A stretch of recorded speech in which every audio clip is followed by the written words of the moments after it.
జై శ్రీరామ్. సుందరాకాండ 60వ భాగం, మొదటి అధ్యాయం.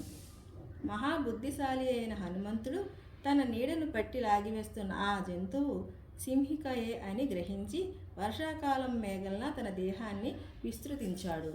హనుమంతుని శరీరం ఆ రీతిలో పెరగడం చూసి ఆ సింహం పాతాల భిలం లాంటి తన నోటిని తెరిచింది.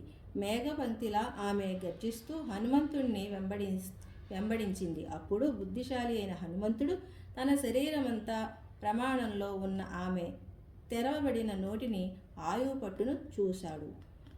వజ్రదేహుడు మహాబలశాలి అయిన హనుమంతుడు తన దేహాన్ని అత్యంత చిన్నదిగా చేసి తెరచి ఉన్న ఆమె నోట ప్రవేశించాడు. పౌర్ణమి నాడు రాహుచే కవలింపబడుతున్న పూర్ణ చంద్రునిలా హనుమంతుడు ఆమె నోట పడిపోతుండగా సిద్ధులు చరణులు చూశారు. జై శ్రీరామ్.